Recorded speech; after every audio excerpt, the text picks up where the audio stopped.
Today we are previewing the Commanders' Week 3 matchup at home versus the Buffalo Bills. Going to get into this preview here in just a second, but before we get into that, make sure you click that subscribe button and join our family here at the Commanders Report because we're going to be doing our watch party, our live watch party for this week's game, of course, starting at 1 p.m. Eastern Time this week. You don't want to miss it, so make sure you click that subscribe button right now.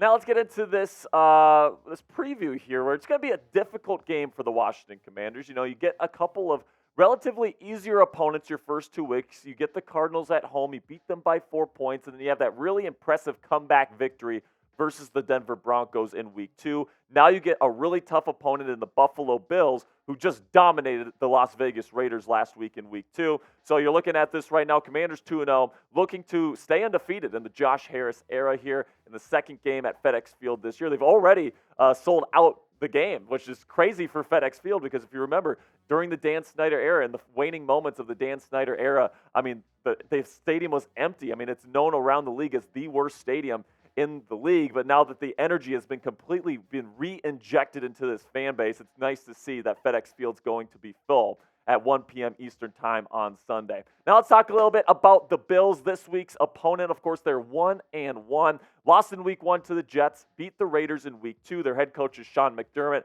somebody I have a lot of respect for. He's a really good coach. It's a very well-coached football team. And then schematically, on offense, they're going to run a modern pro spread offense under offensive coordinator Ken Dorsey. And then right now, they don't have a defensive coordinator. Sean McDermott is kind of a defensive-minded coach. He is acting as the defensive coordinator now that Leslie Frazier, their normal DC, is taking a year off for personal reasons. They run a 4-2 quarters-based defense, so you're going to see a lot of nickel. You're going to see a lot of quarter stuff, lots of cover 6 as well. They like to keep everything in front of them, and they like to use their playmakers to kind of make plays on the football with good instincts. Now, let's take a look at some of the strengths for this team. I talked about Sean McDermott. They have a very good head coach. They're going to be disciplined. They're going to do things the right way on both sides of the football. Sean McDermott's somebody that's in control of that locker room and somebody that you're going to have to take advantage, or somebody you're going to have to kind of adjust for. Then also, Josh Allen, of course, you have to take into account because of the massive talent. I mean, seriously, a guy at his size, the ability to run the football with a cannon of an arm, the ability to make any throw from any angle. I mean, this guy can make any play that you could possibly fathom on a football field, and that's really tough to cover, especially when he's on his game. We're going to talk a little bit more about his turnovers later in today's show, but overall, the elite quarterback talent is going to be something that's going to be tough for the Commanders' defense to rein in.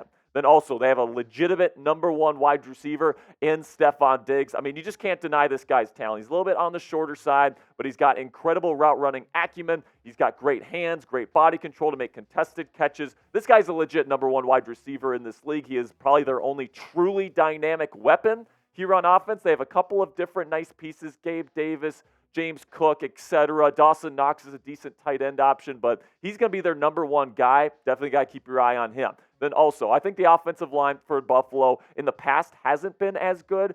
To start this season, they've actually graded out pretty well. So although the defensive line for the Commanders has been really excellent to start this season, it's going to be a tough test against this improved Bills offensive line. Now we shift to the weaknesses here. The turnover-prone quarterback, once again, Josh Allen. Sometimes it can be a Jekyll and Hyde act with Allen where, 1 week he's looking like the MVP of the league, 5 touchdowns, rushing, doing all these different stuff, with the arm angles and the deep throws and all the things that this team can do with him as their quarterback. But then there's other weeks, like in the Jets game, where he turns it over 4 times. Right? So if your defense can really take advantage of some of the poor decision-making, some of the sloppy play that you see from Josh Allen from time to time, if it's one of those games, the Commanders are going to have a real shot to win this football game. Then also, speaking of the quarterback, ever since Brian Daboll, their former offensive coordinator, left to be the head coach of the New York Giants, ever since Ken Dorsey has taken over, it's just not been the same. It's been more sloppy, more turnovers. It seems like Josh Allen is less comfortable in Ken Dorsey's offense as opposed to what it was like in Brian Daboll's offense. So that's something to keep in mind as well. And then finally, the lack of a run game. I mean, we know that the Buffalo Bills have not had a solid run game for a very long time. In fact, there's been years where Josh Allen was their entire run game. Now, that's definitely not sustainable to win Super Bowls. We've seen that because Josh Allen still doesn't have a ring on his finger, 0 Super Bowl championships in his time in the National Football League. And, James Cook, he's fine. They've got some other decent pieces. Damian Harris that can that's trying to be more of that short area running back this year. So, you got to take advantage of it here. The offensive line is better than in the years before, but it's definitely going to be a pass-heavy scheme that the Commanders are going to have to be dealing with. So that's something that you absolutely have to manage this week. Now, let me know who you guys got this week down there in the comments section for our pinned comment today. Do you think the Commanders come on top here and stay undefeated? Give me a WAS. Or if you think the Bills are going to come into FedEx and get this win here, give me a BUF down there in the comment section. Like I said, this is the pinned comment, so YouTube's going to throw you an ad break here in just a couple of seconds.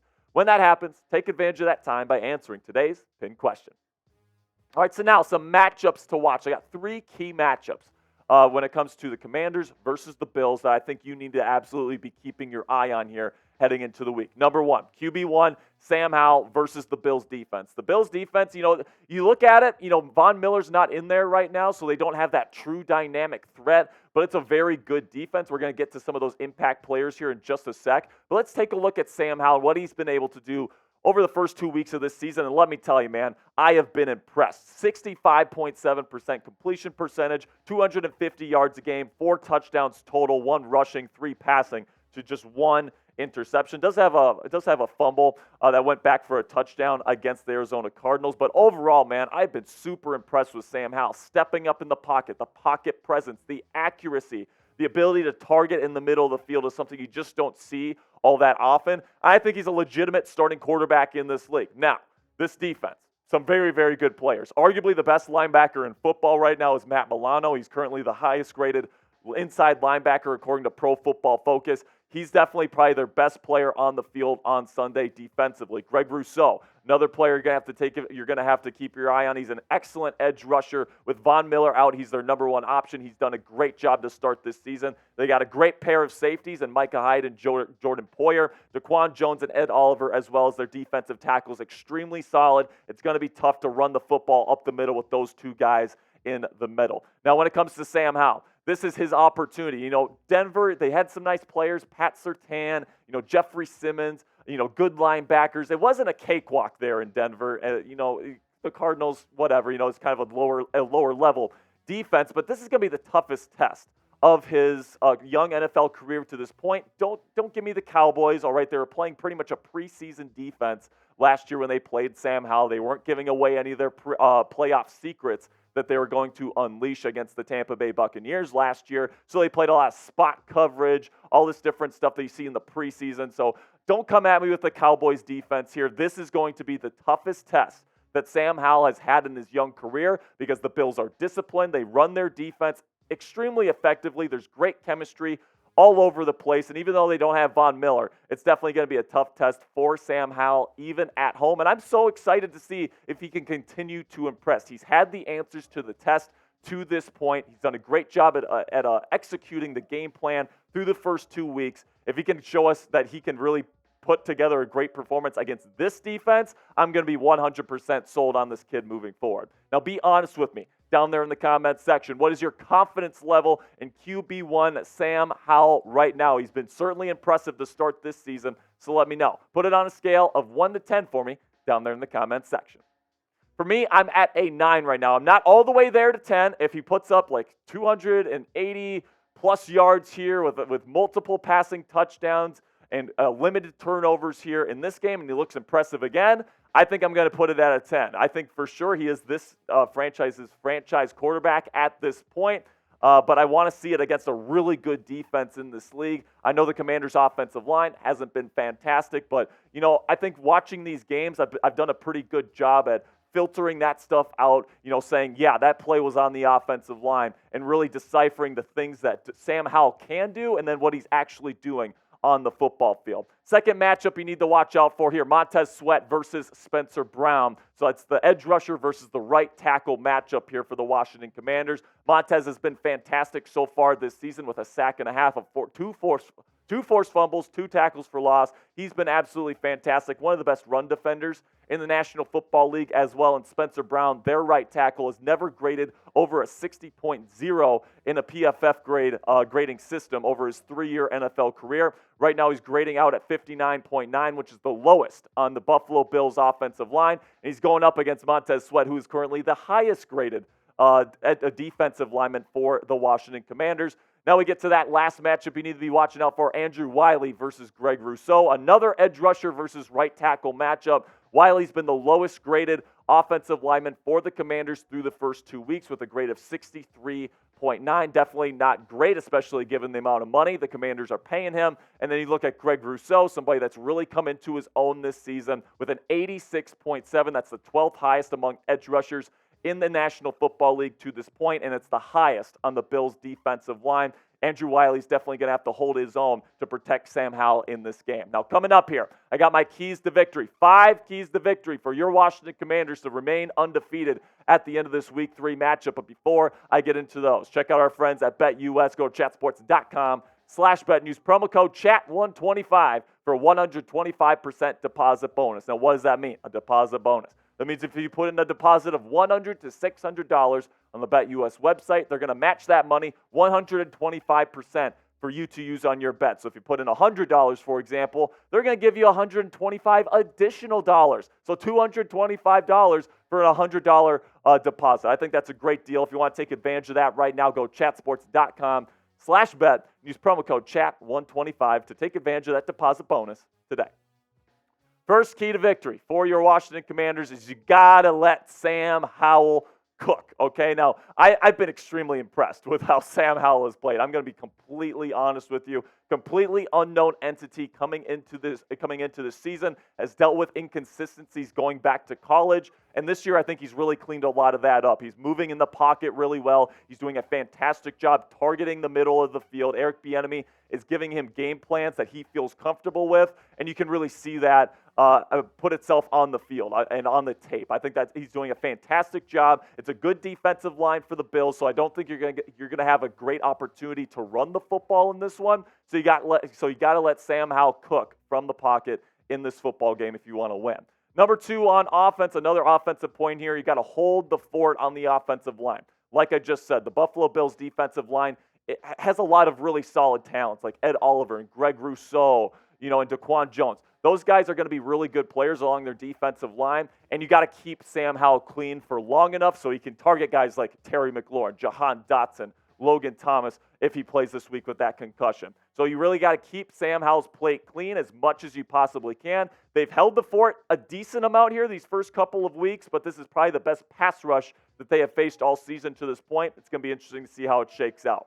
Then third, now we shift to the defense. You can't let Stefon Diggs dominate this football game. He's a legit number 1 receiver. And then the other options that Josh Allen has at his disposal, Dawson Knox, Gabriel Davis, James Cook, not so great either. They're fine, but they're not Stefon Diggs. They're not dynamic. So if you could take away or at least contain their true number 1 dynamic weapon on this offense, and I think you have a chance at that with rookie cornerback Emmanuel Forbes and then Kendall Fuller also going to be on him in this game. I think you got a shot of that. I think you got to do it if you want to win this football game as well.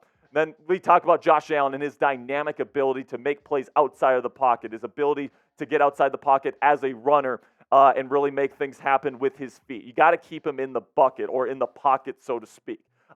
Coaches in the NFL will talk about keeping people in the bucket. What they mean by that is keep them in the freaking pocket, man. Make them beat you with their arm instead of getting outside the pocket to make plays. So it's going to be really important for Chase Young, Montez Sweat, and this defensive line to make sure that Josh Allen beats them from within the pocket. I think Allen is perfectly capable of doing that, but it's a lot better than the alternative. You can't let Josh Allen beat you with his feet. Then finally, you got to capitalize on mistakes. When Josh Allen is giving you opportunities to intercept the football or recover a fumble, take advantage of that opportunity because this Bills team is very disciplined. You're not going to get a whole lot of these opportunities on special teams and these other areas that you can get penalties. They're not going to have too many penalties in this game probably. It's really going to come down to taking advantage of those mistakes from Josh Allen specifically. If he gives them to you, you got to make sure you capitalize. No dropped interceptions. If the ball is on the ground with a fumble, you got to come up with the ball. You got to capitalize on those mistakes, and then you got to score off of those mistakes, just like they did against the Denver Broncos last week. Now, let me know what you guys think down there in the comment section. Who is a Commanders player that will be the X factor for this game between the Commanders and the Bills in Week 3? Who do you think is going to have the biggest impact on this week's matchup? Let me know what you guys think down there in the comments. For my Week 3 score prediction here, unfortunately, the Bills are a really good football team, man. I consider them a top 10 football team that could absolutely win the Super Bowl if Josh Allen goes on a run this year. And even though I think it's going to be closer than people think. I think people are going into this week saying, oh, the Bills are going to dominate again. I don't think that's going to be the case. And I actually think that Sam Howell is going to get this team in a position to potentially win this football game at the end. It's going to be interesting to see how things shake out. But I will pick the Bills to win this football game by a final score of 28-24. But I will say, it won't shock me if Sam Howell comes out with a victory and gets the upset here in Week 3. Now, get in the comments section for me right now and let me know your score prediction for this week's matchup before I say goodbye. And before you say goodbye, make sure you click that subscribe button for me right now and join our family. We're going to be doing our watch party this week. We had a great time with our watch party last week against the Denver Broncos with that comeback victory. Sam Howell playing great. It's going to be a great time this weekend as well. So make sure you guys join us this week by clicking that subscribe button right now.